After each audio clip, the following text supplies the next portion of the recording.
우리 민족의 큰 명절 설날입니다.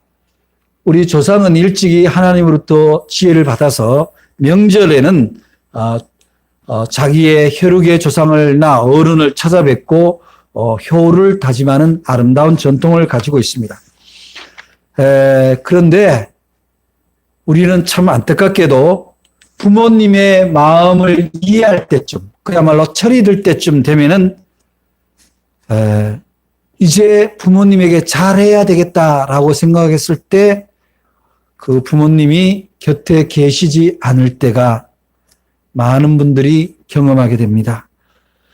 마땅히 부모님께 효를 다하고 사랑을 다했어야 되는데도 불구하고 그렇지 못했던 인생의 무거운 짐이 새삼스럽게 느껴질 때가 바로 이러한 명절 때입니다. 저 역시 일찍이 아버지를 여의고 또 저희 어머니도 한 7년 전에 여의었습니다만은 지금도 생각할 때마다 명절 때마다 부모께 최선을 다하지 못한 그 불효가 사무치곤 합니다. 우리가 부모님, 어버이 하면은 하나님이 당연히 우리에게는 근원적인 어버이시죠. 그렇지만 하나님이 하나님의 사랑을 보여주기 위해서 우리에게 미리 보낸 또한 어버이가 바로 우리의 부모님입니다. 그렇기 때문에 하나님은 모세에게 준 계명에서 제5계명부터 사람에 대한 사랑을 얘기를 할 때 첫 번째가 내 부모를 공경하라고 했습니다. 오늘 우리가 함께 공독한 에베소서 6장에도 사도 바울은 네 부모를 공경하라. 이것이 약속 있는 첫 계명이니 주 앞에서 이것이 옳다라고 우리에게 분명히 말씀하고 있습니다. 여기서 옳다라는 말은 하나님과 관계에서 그렇다는 거예요. 우리가 신앙생활을 잘 한다고 하면서 가족 간에 특히 부모님과 관계가 깨어졌다면 옳지 않다라는 것을 명시하는 것입니다. 종교개혁을 했던 마틴 루터는 자신의 글에서 대요리문답이라는 그 글에서 성경적으로 부모를 이렇게 설명하고 있습니다. 여러분도 오늘 한번 잘 새겨 들으시기 바랍니다. 우리는 마틴 루터의 종교개혁 정신을 이어받은 이른바 프로테스탄트 부모에 대해서 첫 번째 이렇게 얘기합니다. 나를 낳아주시는 육신의 부모가 어떠냐? 육신의 부모님과 바른 관계를 통해서 하나님 아버지와 바른 관계를 가질 수 있다라고 설명하고 있습니다. 내가 처음 세상에 태어날 때 전적인 부모님의 은혜로 살 수 있었고 부모님의 품 안에서 부모님의 젖을 먹고 자랄 수 있었다. 이 사실을 알고 감사하게 될 때에 영적인 은혜도 바로 깨달을 수 있는 사람이 된다는 사실입니다. 내가 연약할 때, 내가 아직 죄인 되었을 때 주께서 나에게 은혜를 베푸셨던 것처럼 내가 세상에서 아무것도 행할 수 없는 연약한 존재일 때 하나님이 예수 그리스도의 은총, 하나님의 은총으로 우리를 구원하신 것과 비슷하게도 우리 부모가 나를 내가 연약할 때 거두어 줬다라는 사실입니다. 그것은 바로 주 예수가 우리가 연약할 때 우리를 구원하신 것을 안다면 내 육신에 연약할 때 나를 구원했던 부모의 은혜도 알게 된다라는 사실입니다. 그리고 신앙인에게는 부모가 계신데 바로 세 부모가 있다라는 거예요. 하나는 하나님, 첫 번째는 하나님 어버이 부모이시죠. 우리의 영과 육을 모든 것을 있게 하시고 주관하시는 부모님입니다. 그런데 그 다음에는 육적인 부모입니다. 바로 우리를 낳으시고 기르신 부모라는 거예요. 그리고 세 번째 부모는 누굽니까? 바로 영적인 부모인데 신앙의 부모입니다. 말하자면은 목회자나 신부를 얘기하는 거예요. 그래서 가톨릭에서는 신부를 때로는 파더라고 부릅니다. 아버지라고 부르는 거죠. 영적인 아버지라는 거예요. 그래서 이 세 부모에게 잘해야 된다. 이것이 바로 성경의 가르침이라는 거예요. 그런데 바로 사람으로서 부모, 어떻게 보면은 우리 육신의 부모나 또 종교 지도자인 목회자나 이들은 다 사람이기 때문에 허물이 있다라는 거예요. 그래서 그 허물, 사람으로서 허물을 보는 것이 아니라 하나님이 그를 통해서 내게 하신 것, 그것만을 보도록 우리에게 요청하고 있다라는 사실입니다. 이것이 바로 마틴 루터가 대요리 문답에서 우리가 부모를 이해하는 신앙을 그렇게 가르쳐 주고 있습니다. 세 번째는 나에게 지식을 전해줬던 아버지도 있습니다. 바로 스승님이죠. 그 스승이 바로 우리는 사부라고 합니다. 네 번째는 우리는 나라를 이끌어가는 지도자를 때로는 아버지라고 부르기도 합니다. 나라의 지도자를 국부라고 합니다. 그래서 그 국부를 우리는 어떤 의미에서 아버지라고 얘기를 합니다. 그러나 오늘날 민주공화국에서 국부를 정할 때 바로 정말 덕망 있고 백성을 자녀처럼 어버이처럼 섬길 수 있는 그런 사람이 바로 진정한 국부라고 할 수 있습니다. 그래서 마틴 루터의 바로 네 가지 부모를 통해서 오늘 우리가 설날을 맞은 오늘은 바로 우리 육신의 부모에 대해서 우리가 다시 한번 생각을 해보게 된다는 겁니다. 여러분, 모세가 받은 10계명 중에 2개의 돌판이 있죠. 하나의 돌판은 오로지 하나님을 위한 계명이 있는 것이고 그것이 4가지 계명이 새겨져 있습니다. 그것을 우리는 하나님과 인간의 관계에 대한 계명이라고 얘기합니다. 두 번째 돌판에는 사람과의 관계가 새겨진 6개의 계명이 새겨져 있는데 그 계명 중에 가장 중요한 첫 번째 계명이 바로 내 부모를 공경하라는 사실입니다.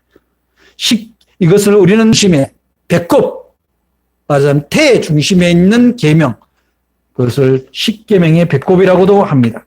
이 부모를 공경하라, 내 어버이를 공경하라고 할 때 이 첫 번째 계명은 우리가 우리의 가정이 얼마나 소중한가를 다시 한번 일깨워주는 말씀이기도 합니다. 뿌리 없는 나무가 없듯이 이 세상에 자식이 없는 부모 없고 부모 없는 자식은 있을 수가 없습니다. 가정의 기초 윤리는 거기서부터 출발합니다. 내 부모를 인정하고 공경하라는 겁니다.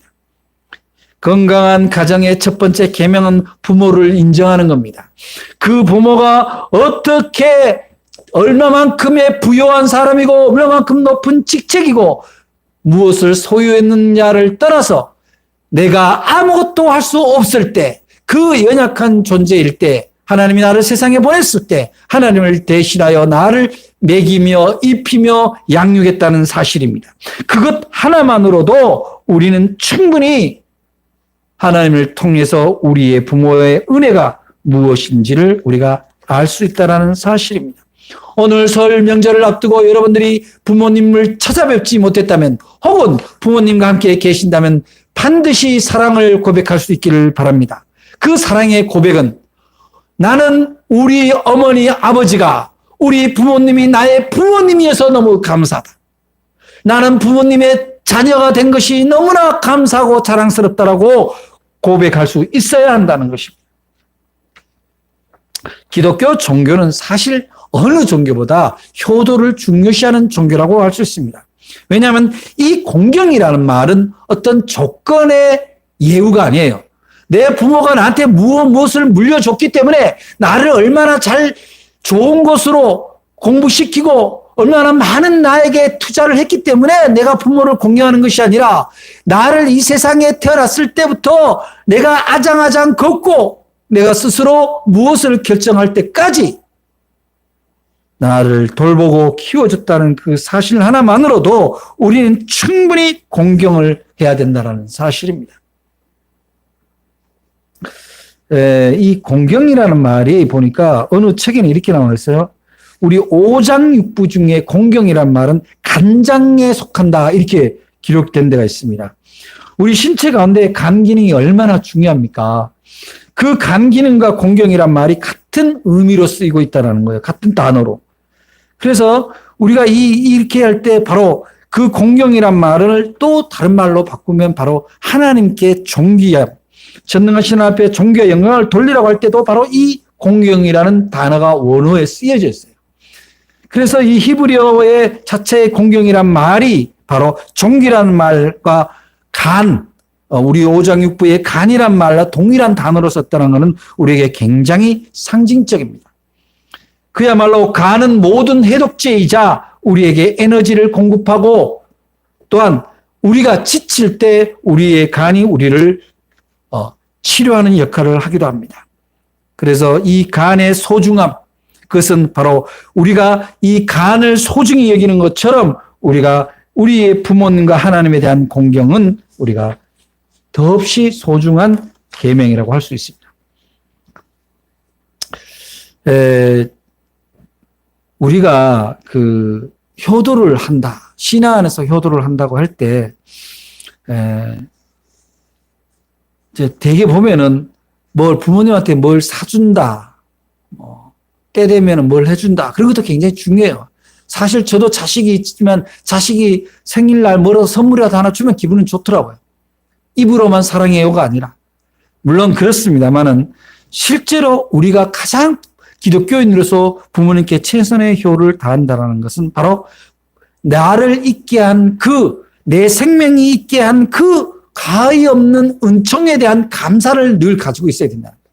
나의 실존은 나의 사유에서 오는 게 아닙니다. 하나님이 부모님을 통해서 나를 이 땅에 보낸 걸로부터 출발하는 거예요. 그래서 하나님께서 내게 생명을 주셨고 내 어버이를 통해서 생명을 주셨다라는 그 한없는 감사를 가짐으로써 우리 기독교인의 우리 성도들의 효도의 출발이 된다는 사실을 여러분들이 명심하시기 바랍니다. 가끔씩 보면 부모님이 훌륭하게 보이지 못해서 불평하는 사람들도 보게 됩니다. 우리 부모님이 많이 배우지 못해서 또한 창피하게 생각하는 사람들도 있습니다. 부모님의 직업이 다른 사람 보기에 떳떳하지 못하다고 생각하여 감추는 사람들도 종종 보게 됩니다. 그러한 것들 또한 부모님이 연로하여 말귀를 잘 못 알아들으신다든가 행동이 힘들 때 또 노인의 냄새가 난다고 무시하는 경우도 종종 봅니다. 그런 것은 바로 기독교인으로서는 해서는 안 되는 가장 경계해야 될 자세입니다. 우리는 우리 부모님이 너무나 잘 알다시피 우리가 어렸을 때 우리의 모든 배변을 다 치우고 그야말로 똥기저귀를 치우고 우리가 토한 것을 치우고 우리를 사람 되게 해 주셨다는 사실입니다. 그런데 우리는 부모님을 왜 그런 늙으시고 어려울 때 얼마나 우리가 부모님을 합니까? 어느 날 제가 길을 지나가는데 어느 어르신 두 분이 말씀을 하셔요. 말씀을 하시되 무슨 말씀을 하냐면 강아지를 막 옷을 입혀서 껴안고 가는 그 어느 젊은 부부를 보면서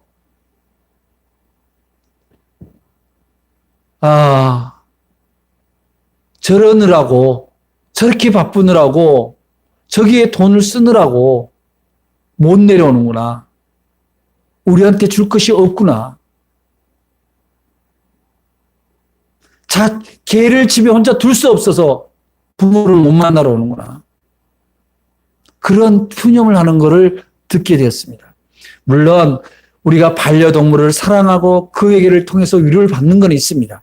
그렇지만 우리가 그리스도인이라면 어떠한 경우에도 부모를 먼저 공경하고 그들에게 삶의 질을 어떻게 하면 향상시킬 건가를 고민할 수 있는 자녀가 진짜 크리스천의 효자라고 할 수 있다는 사실입니다. 열왕기상 2장 19절에 보면 솔로몬은 또 이렇게 고백을 합니다. 아침에 일어나 어머니께 절하고 자신의 옥과 우편에 앉았다. 이렇게 나옵니다. 자신의 옥자 우편에 앉았다라는 것은 무슨 얘기입니까? 우선 부모님을 공경하고 찾아뵌 다음에 자신의 왕자에 앉았다라는 거예요. 근데 이제 이 솔로몬이 이런 얘기를 할 때는 상당히 의미가 있어요. 왜 그러냐면은 솔로몬의 엄마가 우리아의 부인이잖아요. 말하자면 그 아버지 다윗의 정부인이 아니잖아요. 그렇다면 사람들이 다 손가락질했을 거 아니에요. 아유 저런 그런데 그야말로 솔로몬은 보란 듯이 자기 부모를 공경을 다했을 때, 어머니를 공경을 다했을 때 그 신하들도 감히 그 여인을 무시할 수 없었을 거라는 거죠.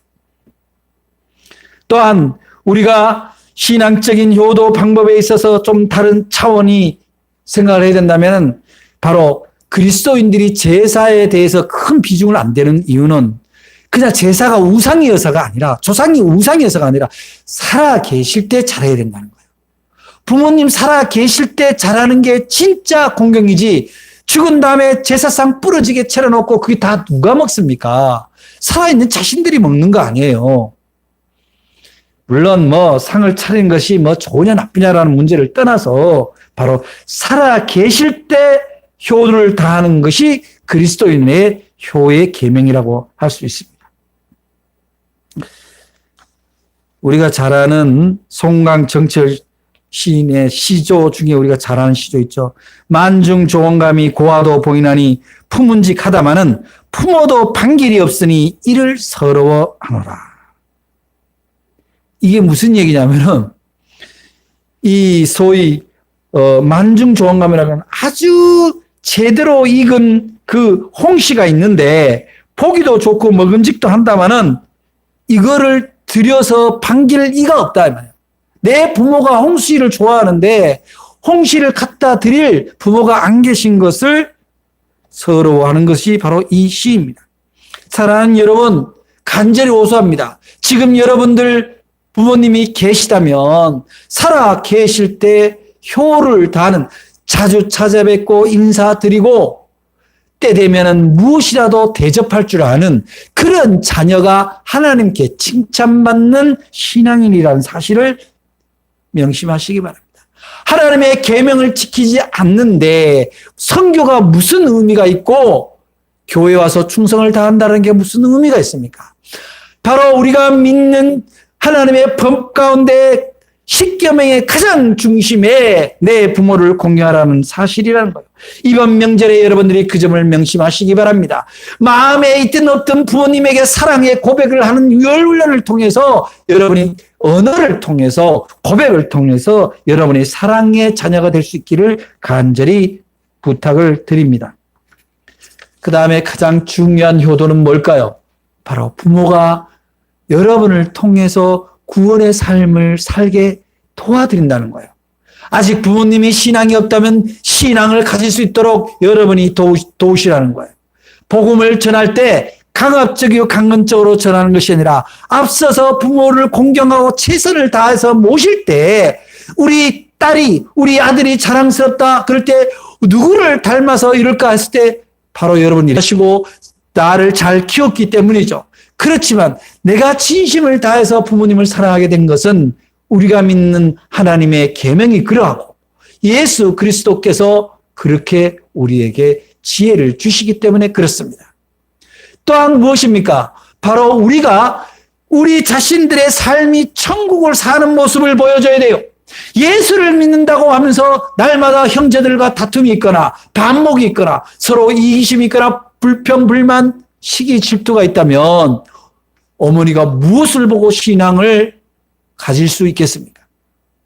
우리가 먼저 서로 화해하고 사랑하며 존중하는 아름다운 화목을 이루는 그런 모습을 보여줄 때 얘야 너희들이 믿는 하나님 나도 믿고 싶구나.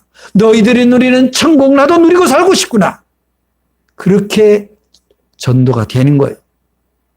예수 안 믿는 형제라고 해서 무시하고 서로 담을 쌓고 산다면 어떻게 부모가 그 신앙을 전적으로 수용할 수 있겠습니까? 오히려 신앙이 흐린 형제라도 더 자주 통화하고 더 자주 격려하고 그러한 가운데 그리스도의 복음이 전해져야 그것이 진짜 효도가 되는 겁니다. 우리가 선교를 오지에 가서도 하고 지역사회에서 전도지를 돌리고 합니다만 가장 큰 선교는 내가 선교의 사람이 되는 거예요. 선교의 사람이 된다는 건 뭐냐? 그리스도의 빛이 살아나는 사람입니다. 여러분이 이번 명절에 그리스도의 빛이 살아나는 자녀가 될 수 있기를 주의 이름으로 간절히 부탁을 드립니다. 그것은 바로 내 부모를 누구보다 더 공경하는 자세입니다. 또한 내 형제를 누구보다 사랑하는 자세입니다. 비록 내 마음에 들지 않고 부족한 게 있더라도 그들을 사랑으로 볼 수 있는 그 영안이 뜨인 사람, 그 사람이 바로 빛의 자녀의 모습입니다. 선교사라는 거죠. 그렇게 할 때 우리는 내 부모와 가족을 전도하고 그들을 천국으로 인도할 수 있게 된다는 사실입니다.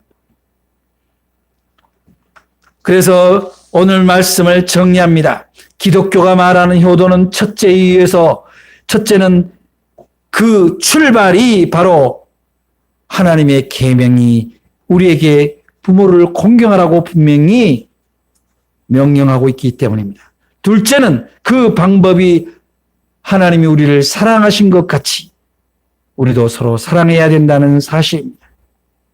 그런데 더욱 중요한 것은 바로 이 효도의 계명, 이 제5계명에는 바로 하나님의 상급이 있다는 사실이에요. 상급이 있는 계명이라는 거예요.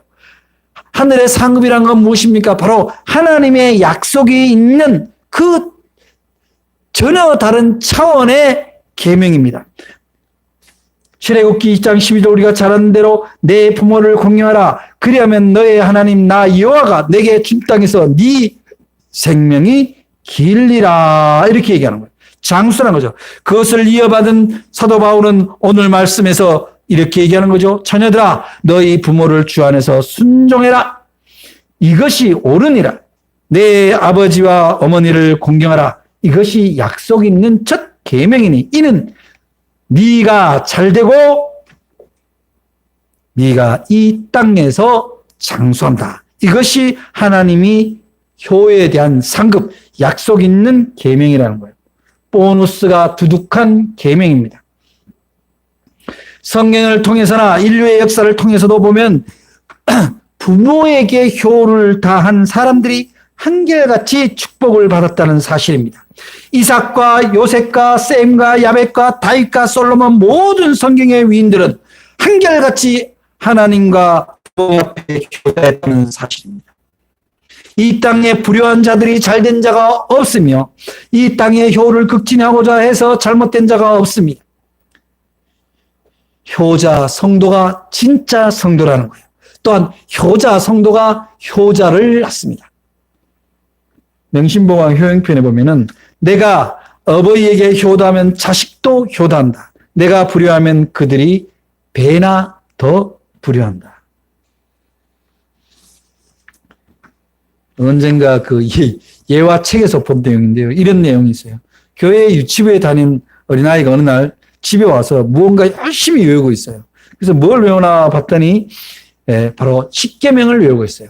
십계명을 외우는데 이 아이가 계속 외우는 어떻게 외우냐면은 내 부모를 공격하라. 내 부모를 공격하라. 이렇게 외우는 거예요. 그래 아버지가 듣고 있다가 야, 왜 너는 공경하라를 공격하라로 자꾸 외우고 있니? 공경하라잖아. 부모를 공경하라. 그러는데 아빠, 공격과 공경이 뭐 틀려요? 틀리지. 다르지. 그럼 공경은 뭐예요? 공경과 공격이 어떻게 달라요? 공격은 누군가를 자꾸 쏘아붙이거나 누구한테 대들거나 전쟁이 일어나는 것을 이야기를 하는 거고 대적하는 걸 얘기하는 거고 공경은 존중하고 사랑하고 순종하는 것을 공경이라고 하지. 그런데 이 아이가 말합니다. 아빠, 그런데 아빠는 할아버지한테 공격했잖아. 전에 시골집에 갔을 때 엄마한테, 할머니한테 공격하고 할아버지한테도 공격하고.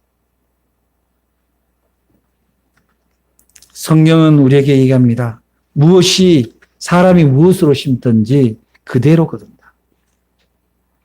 효를 뿌린 자는 효를 거두게 된다는 사실입니다. 우리가 효를 마치 도덕적, 윤리적 그런 관점이 아니라 우리 기독교 신앙의 가장 원초적인 가치관으로부터 이해해야 된다는 사실입니다.